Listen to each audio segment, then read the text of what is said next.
Kanchipuram Vakula silks నాణ్యత మా ప్రాధాన్యత. మదీనాగూడ, మియాపూర్, హైదరాబాద్ లో త్వరలో శుభారంభం. Welcome to iDream. తెలుగు రాష్ట్రాల్లో సంచలనం రేపిన మిర్యాలగూడ పరువు హత్య కేసులో కోర్టు తుది తీర్పిచ్చింది.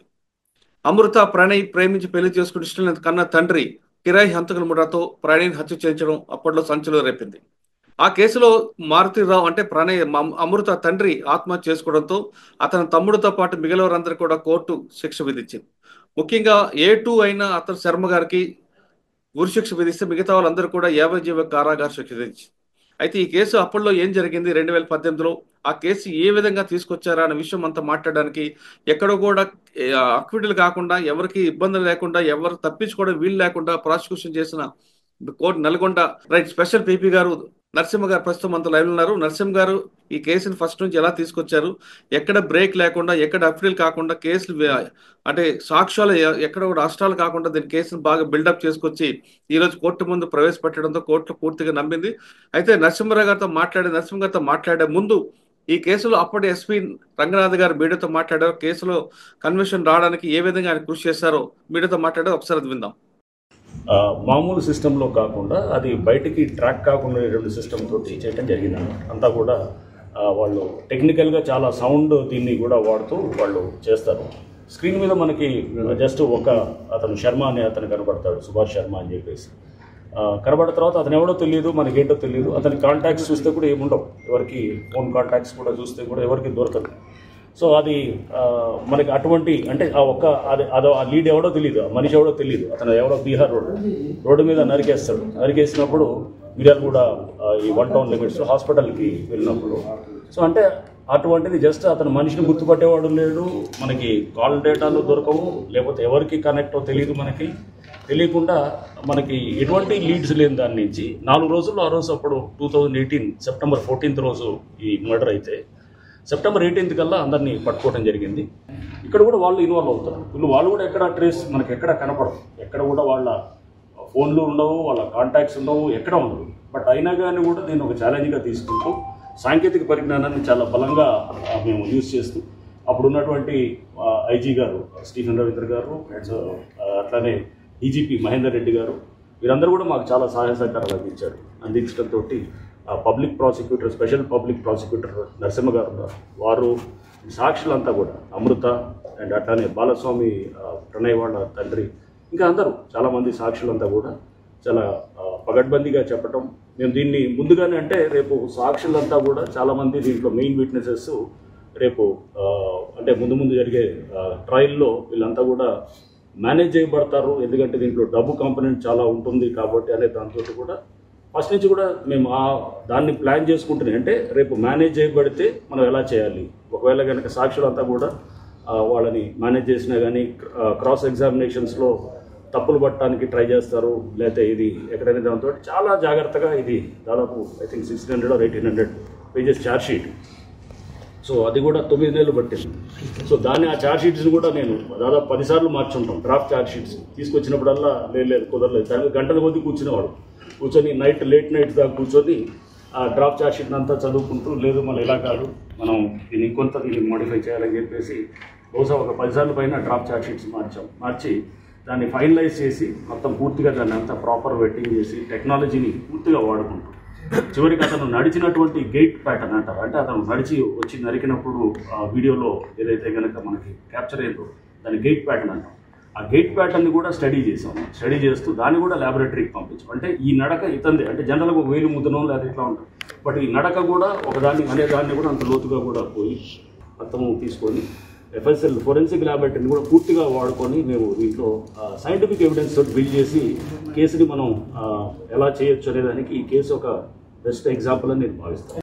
రంగనాథ్ గారు మీడియాలో మాట్లాడిన విషయం చాలా క్లియర్గా ఉన్నది. ఇప్పుడు నరసింహ గారు ఈ కేసుని ఎలాగ కన్విక్షన్ తీసుకొచ్చారు, ప్రాసిక్యూషన్ ఎలా ప్రొజెక్ట్ చేశారనే విషయాన్ని ప్రజెంటేషన్ చేశారని నరసింహ గారు నమస్తే అండి. నమస్తే సార్. ఇందులో మీ ఫస్ట్ కంగ్రాచులేషన్. ఎందుకంటే ప్రతి ప్రాసిక్యూటర్కి, పబ్లిక్ ప్రాసిక్యూటర్కి కేసులో కన్విక్షన్ వచ్చిందంటే ఆ క్రెడిట్ వేరేగా ఉంటుంది, అక్విటల్ అయితే దాని బాధ వేరే ఉంటుంది. కానీ మిర్యాలగూడ కేసులో ఎంత సెన్సేషన్ అయిందో ఆ తీర్పు కూడా అంతే సెన్సేషన్ అవుతుందని చాలా మంది ఎక్స్పెక్ట్ చేశారు. కానీ ఎక్కడో ఒక దగ్గర డిఫెన్స్ వాళ్ళకి ఒక లైన్ దొరుకుతుంది, ఆ కేసులో ఖచ్చితంగా అక్విటల్ అవుతారు కొంతమంది భావించారు. ఆ భావనకి బ్రేక్ చేసి మీరు కన్విక్షన్ తీసుకొచ్చారు. ఈ కేసు ఆ రోజు ఏం జరిగింది? మీకు ఇవ్వడం వెనక ఉద్దేశం ఏంటి? దీన్ని ఏ విధంగా కోర్టు ముందు మీరు ప్రజెంటేషన్ చేశారండి? ఇన్వెస్టిగేషన్ ఆఫీసర్ పి శ్రీనివాస్ గారు, డిఎస్పీ గారు మిర్యాలగూడ, ఆ టైంలో రంగనాథ్ గారు ఎస్పీ గారు ఈ హత్య జరిగిన వెంటనే డిఎస్పీ పి శ్రీనివాస్ గారిని ఇన్వెస్టిగేషన్ ఆఫీసర్ గా ఎంపిక చేయడంతో మిర్యాలగూడ డిఎస్పీ గారు immediately scene of offence Jyothi hospital కు విజిట్ చేసి అక్కడ ఏదైతే క్రైమ్ వెపన్ ఉందో, ముద్దాయి A2 వాడినటువంటి వెపన్ ఉందో దాన్ని సీజ్ చేసి immediately finger print expert opinion కోసం పంపారు. ఆ తర్వాత అక్కడి నుంచి ఇన్వెస్టిగేషన్ స్టార్ట్ చేసి ముద్దాయిలు హత్య నేరానికి ముందు అంత తర్వాత జరిగినటువంటి సంభాషణ, ఫోన్ కాన్వర్జేషన్ కావచ్చు, టవర్ లొకేషన్ కావచ్చు, ఈ ముద్దాయి A2 నేరం చేయడానికి ముందు ఎక్కడెక్కడైతే హోటల్లో స్టే చేశాడో, అది అనుపమ హోటల్ మలక్పేట కావచ్చు, తర్వాత సవేర హోటల్ నల్గొండలో కావచ్చు, మొత్తంగా సీసీ ఫుటేజ్లు ఆ రోజు జ్యోతి హాస్పిటల్ లో హత్య నేరం జరిగినటువంటి దృశ్యాలు రికార్డ్ అయి ఉన్నాయి కాబట్టి వాటిని కలెక్ట్ చేయడంలో, మొత్తంగా ఈ కేసులో ఓరల్ ఎవిడెన్స్ తో పాటు సైంటిఫిక్, అట్లాగే డాక్యుమెంటరీ ఎవిడెన్స్, టెక్నికల్ ఎవిడెన్స్ మొత్తంగా కలెక్ట్ చేసి వారు కోర్టులో ఛార్జ్ షీట్ ఫైల్ చేయడం జరిగింది. ఏదైతే వాళ్ళు మెటీరియల్ ఎవిడెన్స్ కోర్టులో ప్రొడ్యూస్ చేశారో, నేను 2/12/2019లో స్పెషల్ పీపీగా దీంట్లో అపాయింట్ చేయడం జరిగింది. అది ప్రణయ్ కుమార్ ఫాదర్ బాలస్వామి రిక్వెస్ట్ మేరకు డిస్ట్రిక్ట్ కలెక్టర్ గారు నన్ను స్పెషల్ పీపీగా అపాయింట్ చేశారు. ఆ తర్వాత జరిగినటువంటి పరిణామాలు, నేరం జరిగిన తర్వాత బెయిల్ పై వచ్చిన తర్వాత మారుతిరావు తన కూతుర్ని ఇంటికి తీసుకురావడానికి చాలా ఒత్తిడి చేయడంతో అప్పుడు రంగనాథ్ గారు కేసు కూడా రిజిస్టర్ చేయడం జరిగింది. ఆ తర్వాత నేను మారుతిరావు బెయిల్ క్యాన్సిలేషన్ కోసం కూడా పిటిషన్ మూవ్ చేయడం జరిగింది. దాని తర్వాత ఆయన కేసు కమెంట్స్ కాకముందే, చార్జెస్ ఫ్రేమ్ కాకముందే ఆయన సూసైడ్ చేసుకోవడం జరిగింది. ఆ సూసైడ్ చేసుకున్న తర్వాత అయితే వారు ఏదైతే ఎవిడెన్స్ కోర్టు ముందు పెట్టారో, నేను పబ్లిక్ ప్రాసిక్యూటర్ గా స్పెషల్ పీపీగా ఈ కేసును చాలా సీరియస్ గా తీసుకొని ప్రతి ఎవిడెన్స్ ను ప్రొడ్యూస్ చేయడం జరిగింది. దాదాపు as per the charge sheet ప్రకారం అయితే 102 మంది విట్నెస్లు సైట్ చేయడం జరిగింది. ఆ తర్వాత ప్రాసిక్యూషన్ విట్నెస్లుగా 78 మందిని ఎవిడెన్స్ తీసుకోవడం జరిగింది. అందులో 35 మంది ఓరల్ ఎవిడెన్స్, అంటే ఐ విట్నెస్లతో పాటు. అందులో ఐ విట్నెస్ లో అమృత వర్షిని ఉంది, ఆ తర్వాత ప్రణయ్ కుమార్ మదర్ ఉంది. ఎప్పుడైతే హత్య చేశారో ఆ హత్య చేసినప్పుడు వాళ్ళు అక్కడే ఉన్నారు కాబట్టి సుభాష్ కుమార్ శర్మను అక్కడ ఐడెంటిఫై చేయడంతో పాటు కోర్టాల్లో కూడా ఓపెన్ కోర్టులో ఐడెంటిఫై చేశారు వాళ్ళు. అక్కడి నుంచి టెస్ట్ ఐడెంటిఫికేషన్ లో కూడా మేజిస్ట్రేట్ గారు టెస్ట్ ఐడెంటిఫికేషన్ చేసినప్పుడు కూడా వీళ్ళిద్దరూ సుభాష్ కుమార్ శర్మను ఐడెంటిఫై చేస్తారు. అట్లాగే సీసీ ఫుటేజ్లలో రికార్డ్ అయి ఉన్నటువంటిది, అట్లాగే మొబైల్ ఫోన్లలో వీళ్ళు హత్యకు ముందు తర్వాత మాట్లాడుకున్నటువంటి ఎవ్రీ బిట్ ఆఫ్ పాయింట్ వాళ్ళు రిట్రైవ్ చేసి దాదాపు 17 మంది ఎఫ్ఎస్ఎల్, అంటే ఈ రిట్రైవ్ చేసిన దాంట్లో కానీ ఫార్వర్డ్ చేసినటువంటి ఎఫ్ఎస్ఎల్ రిపోర్ట్ కానీ, అది సిడిఆర్స్ కానీ, నోడల్ ఆఫీసర్స్ కానీ, వీళ్ళంతా కూడా ఒక 17 మెంబర్స్ ఎక్స్పర్ట్స్ దీంట్లో మొత్తము డాటా అంతా కలెక్ట్ చేసి ఫార్వర్డ్ చేయడం జరిగింది. అంటే టెక్నికల్ ఎవిడెన్స్ దీంట్లో చాలా కీలకంగా మారింది. అట్లాగే ఐ విట్నెస్లు చెప్పినటువంటి సాక్ష్యం కోర్టు బలంగా నమ్మింది. అట్లాగే ఇన్వెస్టిగేషన్ ఆఫీసర్లు దీంట్లో 10 మెంబర్స్ గా అసిస్ట్ ఐఓ, మెయిన్ ఐఓకు వీరు కోఆర్డినేషన్ చేస్తూ ఈ పిన్ టు పిన్ కలెక్ట్ చేశారు ఇన్ఫర్మేషన్ నేరస్తులది. ముఖ్యంగా A2 హత్య చేసిన తర్వాత బీహార్ కు పారిపోయినప్పుడు ఇమీడియట్లీ అతన్ని పికప్ చేశారు. పికప్ చేసి అతని దగ్గర 16,000 రూపాయలు, ఐడి కార్డు, ఇవన్నీ కూడా మెటీరియల్ ఆబ్జెక్ట్ సీజ్ చేశారు. నేరానికి పాల్పడినటువంటి ఈ కుట్ర కోణం ఏదైతే ఉందో వీరి వద్ద నుంచి కూడా క్యాష్ రికవర్ చేశారు, అట్లాగే మొబైల్ ఫోన్స్ రికవర్ చేశారు. మొత్తంగా as per the charge sheet ప్రకారము కోర్టు వారు చార్జెస్ ఫ్రేమ్ చేస్తారు before comments of the trial.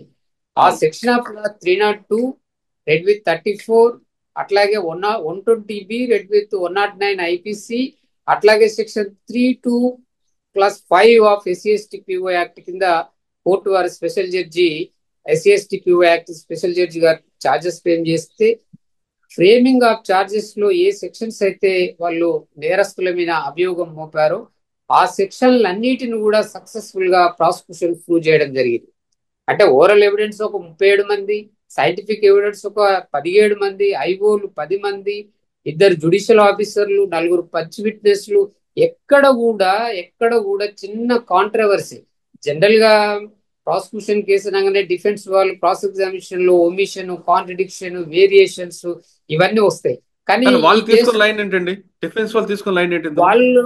వాళ్ళు డిఫెన్స్ ఇప్పుడు మారుతిరావు చనిపోయిన తర్వాత 7 అక్యూజ్ A2 తరపున ఒక డిఫెన్స్ లాయర్ ని ఎంగేజ్ చేసుకున్నారు. వారు డిఫరెంట్ అడ్వకేట్స్ దీంట్లో ఎంగేజ్ అయి ఉన్నారు. అందరు కలిపి ఒకరికి కాదు, every advocate they engaged separate councils అన్నమాట. వాళ్ళు ఏంటంటే ఎస్సీ ఎస్టీకి యాక్ట్ కిందకి రాదు, వీళ్ళు కన్వర్టెడ్ క్రిస్టియన్స్ అని చెప్పి మొదటి నుంచి వాళ్ళు అదే వాదన తీసుకుంటారు. కానీ బాలస్వామి ఫ్యామిలీ ఎప్పుడు కూడా ఎస్సీగానే ఉన్నారు. వాళ్ళు ఎస్సీ మాల కమ్యూనిటీ. వాళ్ళు తహసీల్దార్ గారు తహసీల్దార్ గారు క్యాస్ట్ సర్టిఫికెట్ ఇవ్వడం జరిగింది. దాన్ని ఎక్కడ కూడా వాళ్ళు ఛాలెంజ్ చేయలేదు. మొత్తంగా ఎస్సీ ఎస్టీ యాక్ట్ వారు ఎస్సీ కమ్యూనిటీకి చెందిన వారే అని చెప్పి ప్రూవ్ చేయడం జరిగింది. వాళ్ళ మ్యారేజ్ హిందూ సాంప్రదాయం ప్రకారం మ్యారేజ్ జరిగింది ఆర్య సమాజ్లో 30 జనవరి 2018లో. ఆ మ్యారేజ్ సర్టిఫికెట్ ను కూడా మార్క్ చేయించినాము. మ్యారేజ్ చేసినటువంటి అమర్ సింగ్ ఎవరైతే ఉన్నారో ఈ మ్యారేజ్ చేసిన వారిని కూడా ఎగ్జామ్ చేయడం. సార్ ఇప్పుడు మీరు ఎస్సీ ఎస్టీ కాదు సార్, ఎస్టీ ఎస్టీ దీంట్లో మీరు ప్రూవ్ చేశారు. కానీ వాళ్ళు తీసుకున్న లైన్ మర్డర్ అంటారా కాదని చెప్పి వాళ్ళు తీసుకున్న లైన్ ఏంటి డిఫెన్స్ వాళ్ళు? వారు ఎక్కడ కూడా ప్రణయ్ కుమార్ అమృతకు ప్రేమ వివాహం జరిగిందని డిస్ప్యూట్ లేదు, మర్డర్ డెత్ డిస్ప్యూట్ లేదు, సీన్ ఆఫ్ అఫెన్స్ డిస్ప్యూట్ చేయలేదు. వాళ్ళు కేవలం ఒక ఎస్సీ ఎస్టీ యాక్ట్ నే ఛాలెంజ్ చేశారు. డిఫెన్స్ అదే తీసుకున్నారు. అందులో సక్సెస్ఫుల్ గా ప్రాసిక్యూషన్ ఎస్టాబ్లిష్ చేసింది. ఒకటి, ఆర్య సమాజంలో హిందూ సాంప్రదాయం ప్రకారం మ్యారేజ్ జరిగింది. రెండోది, తహసీల్దార్ ఇష్యూ చేశాడు క్యాస్ట్ సర్టిఫికెట్. దాన్ని వాళ్ళు ఛాలెంజ్ చేయలేదు. వాళ్ళు చివరికి వాళ్ళు లాస్ట్ ఫినరల్ కూడా ఒక ఫాస్టర్ వచ్చాడని చెప్పి ఒక ఫోటో పెట్టడము, ఒక ప్రముఖ టీవీ యాంకర్ ను ఎవిడెన్స్ గా లీడ్ చేయడము, డిఫెన్స్ గా 2 విట్నెస్లను ఎవిడెన్స్ చేసుకోవడము, అది కూడా వారికి డ్యామేజ్ చేసిందని భావించవచ్చు. సో ఇక్కడ ఓవరాల్ గా ప్రాసిక్యూషన్ సక్సెస్ఫుల్ గా 78 మంది విట్నెస్లను ప్రొడ్యూస్ చేసి ఇంక్లూడింగ్ ఐఓతో పాటు ఎక్కడ కూడా ఈ నేరము వీళ్ళు చెయ్యలేదనేది కాకుండా ఈ నేరము పకడ్బందీగా కాన్స్పిరసీ తోటి, హత్య కోణం తోటి మోటివ్ ని ఎస్టాబ్లిష్ చేయడం జరిగింది, ప్రిపరేషన్ ఎస్టాబ్లిష్ చేయడం జరిగింది. కాన్స్పిరసీని చాలా కేసులలో కాన్స్పిరసీ ప్రూవ్ కావడం అంత ఈజీ కాదు. సో ఇక్కడ నేను కోట్ చేసినటువంటి సుప్రీంకోర్టు జడ్జిమెంట్ చాలా ఒక 5 జడ్జిమెంట్స్ కోట్ చేయడం జరిగింది. అట్లాగే ఈ కేసును మొత్తంగా ఇన్వెస్టిగేషన్ ఏజెన్సీ హానర్ కిల్లింగ్ గా వాళ్ళు చార్జ్ షీట్ ఫైల్ చేస్తే హానర్ కిల్లింగ్ ఇది నిరూపించడానికి ఆ కోర్టులో కూడా మేము హానర్ కిల్లింగ్ ముద్దాయిల పైన ఎస్టాబ్లిష్ చేయడం జరిగింది. సార్ ఇవన్నీ అయిన తర్వాత జడ్జిమెంట్ ఏమొచ్చిందండి? జడ్జిమెంట్ మొత్తంగా హానర్ కిల్లింగ్ లో సుప్రీంకోర్టు గైడ్ లైన్స్ ప్రకారము రేరెస్ట్ ఆఫ్ రేర్ కేసు కింద తీసుకోవాలని ప్రాసిక్యూషన్ ఆర్గ్యుమెంట్ సబ్మిట్ చేసింది. కాబట్టి ప్రాసిక్యూషన్ వర్షన్ ప్రకారమే కోర్టు వారు A2కు డెత్ సెంటెన్స్ ఇచ్చిందండి. ఇలా మానవత్వం లేకుండా డే లైట్ మర్డర్ చేశాడు కాబట్టి అతనికి 302 ఐపీసీ, అట్లాగే 120B ఐపీసీ, అట్లాగే ఎస్సీ ఎస్టీ పిఓ యాక్ట్ కింద సెక్షన్లు ప్రూవ్ అయింది. అతనికి డెత్ పెనాల్టీ కన్ఫర్మ్ చేయడం జరిగింది. అట్లాగే 15,000 రూపాయలు ఫైన్ కూడా ఇవ్వడం జరిగింది. ఇక రిమైనింగ్ అస్గర్ అలీ A3 నుంచి A8 వరకు లైఫ్ ఇంప్రిజన్మెంట్ చేస్తూ 10,000 రూపాయలు ఫైన్ కూడా ఇవ్వడం జరిగింది. సో వారి మీద కూడా 302, రెడ్ విత్ 34, అట్లాగే 120B, అట్లాగే ఎస్సీ ఎస్టీ యాక్ట్ కూడా ప్రూవ్ అయింది. ఓకే సార్, అందులో A2 ఇప్పుడు ప్రస్తుతం ఎక్కడ ఉన్నాడంటే ఏ జైల్లో ఉన్నాడు ఆయన? A2 ఇది చర్లపల్లి జైల్లో ఉన్నాడు ప్రస్తుతము. A3 చర్లపల్లి జైలు నుంచే ప్రతి అపిరెన్స్ కు ప్రొడ్యూస్ చేస్తున్నారు. A3 మాత్రము A3 అస్గర్ అలీ మాత్రము అరుణ్ పాండే హత్య కేసులో ఆయన లైఫ్ ఇంప్రిజన్మెంట్ ఫేస్ చేస్తున్నాడు. సబర్మతి జైలు నుంచి ఈ రోజు ప్రొడ్యూస్ చేశారు. సార్ ఇవాళ జడ్జిమెంట్ అప్పుడు A2 వచ్చారా కోర్టుకి? అందరు ఆల్ ఏమంటాడు ఆయన? ఏమంటాడు ఆయన? ఏమంటాడంటే నేను లేను ఇక్కడ, నేను ఈ హత్య నేరంతో నాకు సంబంధం లేదు అని అన్న తర్వాత వాళ్ళ ఫాదర్ మొన్ననే చనిపోయాడు, తల్లి ఒకతే ఉంది కాబట్టి తల్లి నా డిపెండెంట్ గా ఉంటుంది కాబట్టి కనకరించండి అని చెప్పి వేడుకోవడం జరిగింది. మొదట నాకు సంబంధం లేదన్నాడు, ఆ తర్వాత ఫ్యామిలీ గురించి చెప్పడం జరిగింది. సార్ అంత కిరాతంగా ఎలా చంపాడండి? డబ్బుల తను కోసం సార్ డబ్బుల కోసం చేశాడు అదంతా? ఆ డబ్బు కోసమే తను తీసుకుంది కూడా 20,000. ఆడు అయ్యో. అతను బీహార్ పోయేసరికి 16,000 సీజ్ చేసిరు పోలీసు వాళ్ళు. సో అమౌంట్ విషయంలో వచ్చే వరకు తక్కువ అమౌంట్ అయినప్పటికీ కూడా భార్యకి నమ్మిన వ్యక్తి కాబట్టి, భారీ A4 కు నమ్మిన వ్యక్తి ఇతను. రాజమండ్రి జైల్లో ఇద్దరు కలుసుకోవడం జరిగింది, పరిచయం అక్కడ ఏర్పడ్డది. ఆ తర్వాత ఇతను మర్డర్ కమిట్మెంట్ తీసుకున్నాడు కాబట్టి, మారుతిరావు తోటి 1 crore డీల్ తీసుకున్నాడు కాబట్టి ఈ మర్డర్ చేయడానికి రాజమండ్రి జైల్లో పరిచయమైన ఈ సుభాష్ కుమార్ శర్మను ఈ A4 భార్య పిలిపించుకున్నాడు. A6 శ్రవణ్ కూడా కోర్టు యావజ్జీవ కారాగార శిక్ష లైఫ్. ఓకే, నా తండ్రి ఏ తప్పు చేయలేదు, అన్యాయంగా ఇరికించారంటూ ఆమెకు అతని కూతురు కోర్టు ముందు ఆర్గ్యుమెంట్ చేశారా? ప్రూఫ్ చూపియండి, కనీసం ఒక్క ప్రూఫ్ చూపియండి. చూపించింది మస్తు చూసినాం మేము. సరే ఇప్పుడు బయటకు రండి, ఇట్లా కాదు, ఇక్కడ కాదండి, మీరు లోపలికి వచ్చండి, బయటకు వెళ్ళండి. అసలు కోర్టు రావద్దు, అట్లా మాట్లాడడానికి లేదు, అట్లా మాట్లాడడానికి లేదు, మీరు బయటకు వెళ్ళండి. అట్లా లేదు, మీరు బయట మాట్లాడండి. అట్లా కాదు, అది నువ్వు చెప్పేది కాదమ్మా, నువ్వు చెప్పేది కాదు, నువ్వు చెప్పేది కాదు, అది ఆగు.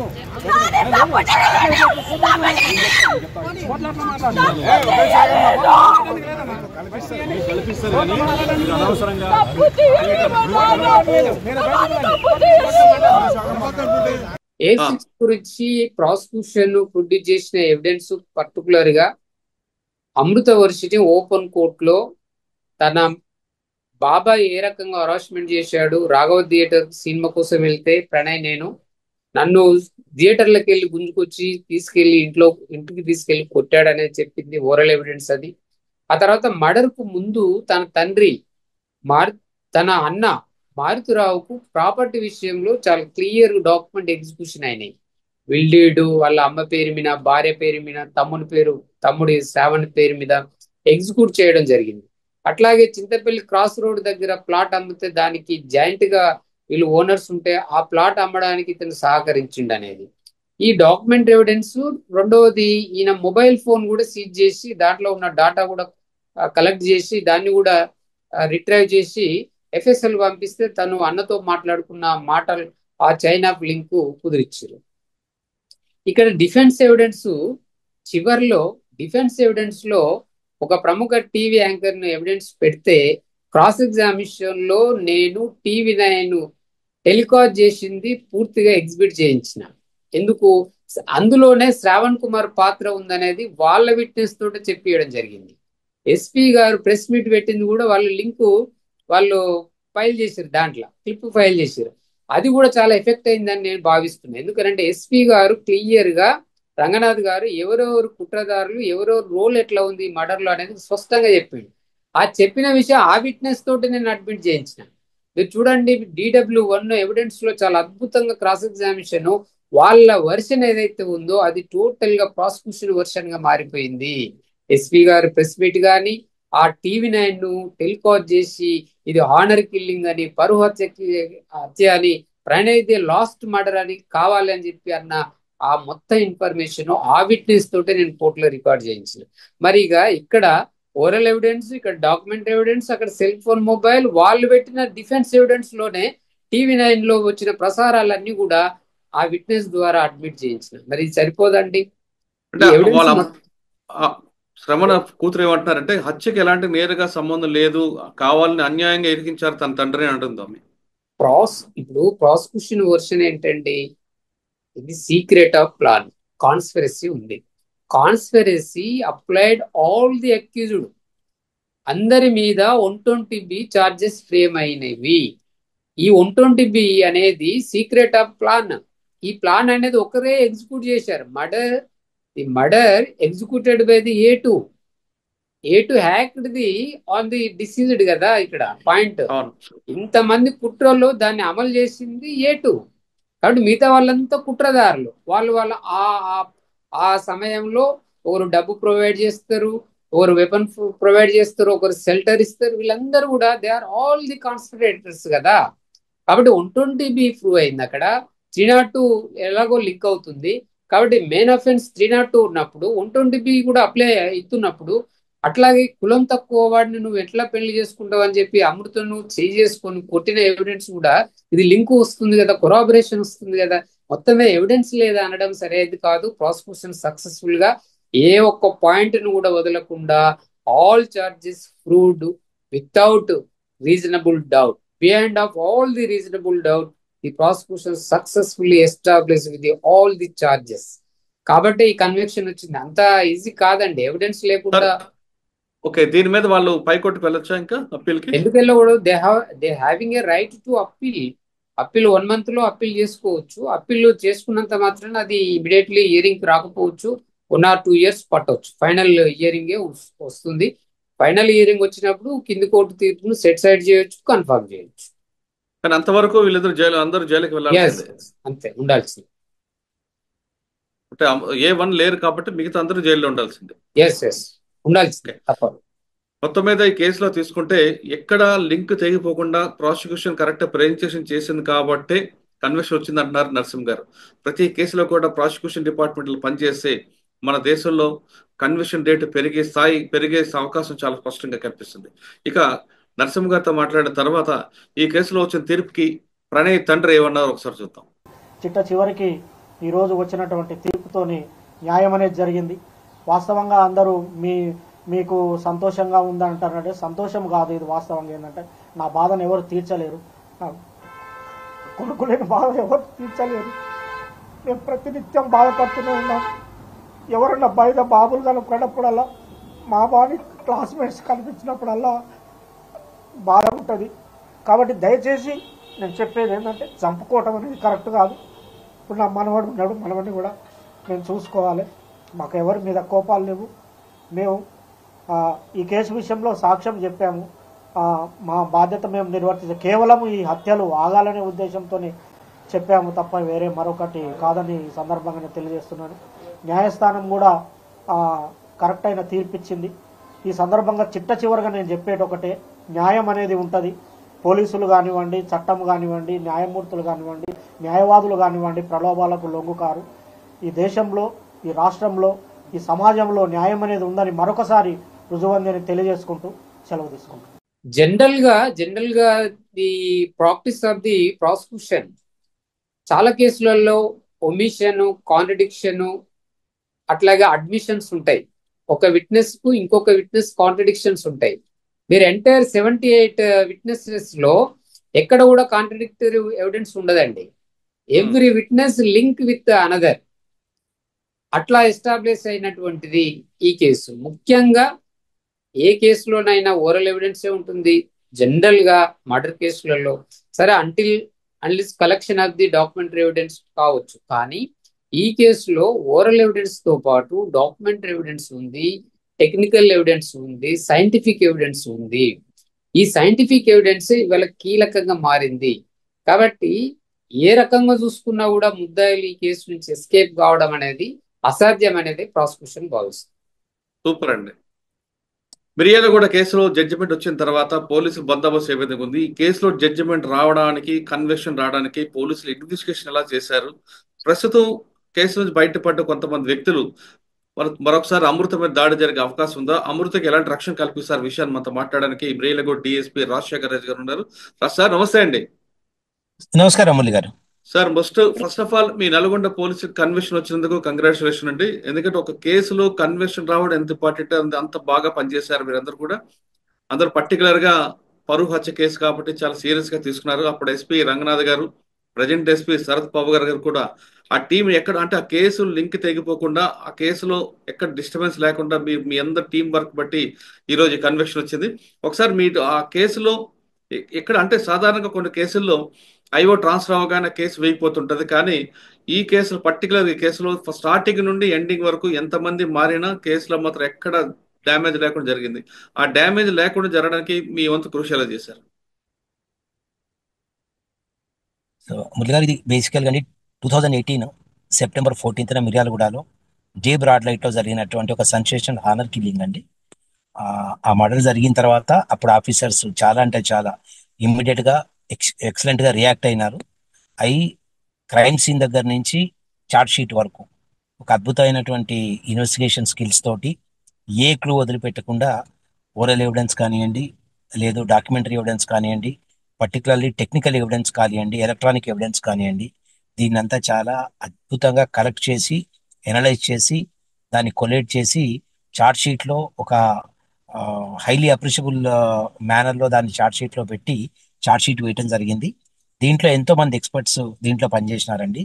అప్పట్లో ఉన్నటువంటి ఐఓ శ్రీనివాసరావు సారు, అప్పటి ఎస్పీ గారి ఆధ్వర్యంలో అప్పట్లో ఉన్నటువంటి ఐఓ గారికి ఇచ్చినటువంటి టీం మెంబర్స్ అందరూ, తర్వాత లీగల్ వెట్టింగ్ కూడా దీనికి చాలా అద్భుతంగా జరిగిందండి.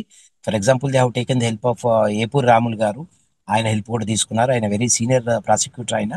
అట్లే లోకల్ ప్రాసిక్యూటర్స్ అందరూ కూడా చాలా హెల్ప్ చేసినారు దీంట్లో. సో దాంతో కేసు చాలా స్ట్రాంగ్ గా డెవలప్ చేయడం జరిగిందండి. ఆ తర్వాత 2019లో దీంట్లో చార్జ్ షీట్ వేసిన తర్వాత maybe in the month of 2020, if I'm not forgotten, 2020 March 8న ఈ అమృత విక్టిమ్ వాళ్ళ ఫాదరు ఆయన మారుతిరావు గారు దీంట్లో సూసైడ్ చేసుకోవడం జరిగింది. ఆ తర్వాత జరిగిన డెవలప్మెంట్స్లో కొంత అప్పుడు ఉన్నటువంటి లాక్డౌన్ వల్ల మేబీ ట్రయల్ కొంత డిలే అయి ఉండొచ్చు, to the best of my knowledge.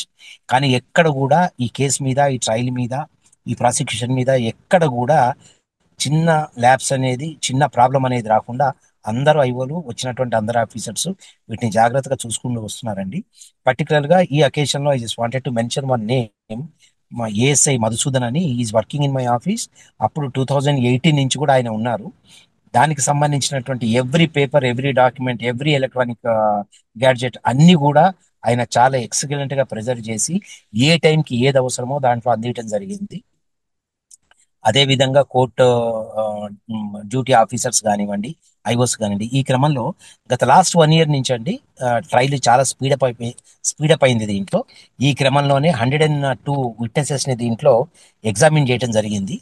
ఈ క్రమంలో ఎప్పుడైతే ట్రయల్ స్పీడప్ అయిందో, ఒక కంక్లూజన్ వస్తుంది అనేటటువంటి సైన్స్ వచ్చినాయో, సో వాళ్ళు అటు నుంచి డిఫెన్స్ వైపు నుంచి కానివ్వండి, అక్యూజర్ వైపు నుంచి కానివ్వండి, దీన్ని డిలే చేయడానికి, తర్వాత దీంట్లో కొంత డిస్టర్బ్ చేయడానికి చాలా ప్రయత్నాలు జరిగినాయి. బట్ సక్సెస్ఫుల్ గా ప్రస్తుతం ఉన్నటువంటి నల్గొండ జిల్లా ఎస్పీ గారి ఆధ్వర్యంలో మేమందరం కూడా ఒక టీం లాగా పనిచేసి ఎక్కడ కూడా ఆ కేసు మీద మా ఓనర్షిప్ పోగొట్టుకోకుండా చూసి దాన్ని మేము ఓన్ చేసుకున్న ఆ కేసుని చాలా మంచిగా పనిచేయడం జరిగింది. దాంట్లో భాగంగా ఒక్కొక్క చిన్న చిన్న ఇష్యూలో కూడా చాలా సార్లు వాళ్ళు హైకోర్టులో రిపిటిషన్ చేయటము, దాన్ని మేము కౌంటర్ చేయాల్సి రావటము, మంత్లో ఒకసారి 15-20 days హైకోర్టుకి తిరగాల్సి వచ్చినా కూడా ఎవరు హెసిటేట్ కాకుండా ఆ కేసు మీద మాకున్నటువంటి ఇంట్రెస్ట్ తోటి చాలా సక్సెస్ఫుల్ గా పనిచేయడం జరిగిందండి.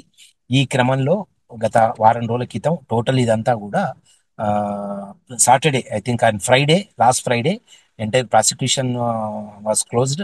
దాని తర్వాత ఈ రోజు జడ్జిమెంట్ పెట్టినారు. ఈ రోజు ఇచ్చినటువంటి జడ్జిమెంట్ మీ అందరికీ తెలుసండి. దీంట్లో A2 ఎవరైతే సుభాష్ కుమార్ శర్మ ఉన్నారో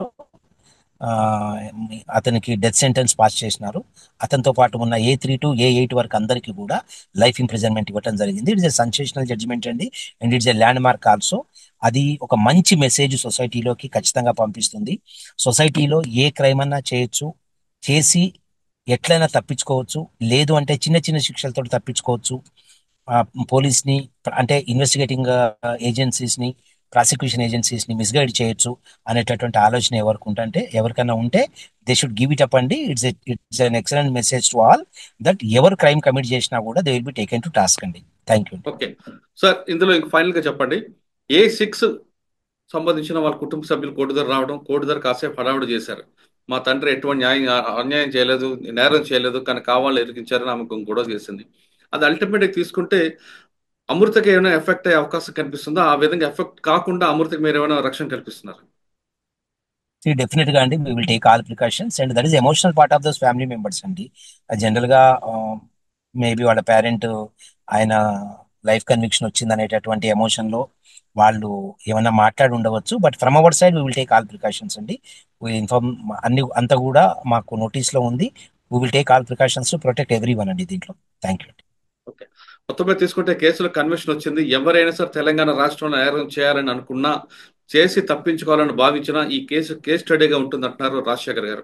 ఖచ్చితంగా ఈ కేసు 7 సంవత్సరాలు అయినా శిక్ష కరెక్ట్ పడడంతో ఇకపై నేరాలు చేయాలంటే భయపడే విధంగా ఉంది. మంచి మెసేజ్ వెళ్తుంది. ఇక అమృత విషయంలో ఎలాంటి రక్షణ కావాలని కల్పించడానికి సిద్ధంగా ఉందంటున్నారు రాజశేఖర్ గారు. ఇది ప్రణీత్ అమృత విషయంలో జరిగిన జడ్జిమెంట్ పై ఒక అనాలిసిస్. వచ్చే వారం మరో విషయంలో మళ్ళీ కలుద్దాం. అంతవరకు నమస్తే. థ్యాంక్ యూ అండి. Thank you very much. All the best sir. Thank you sir. Thank you sir. Good day sir. Thank you.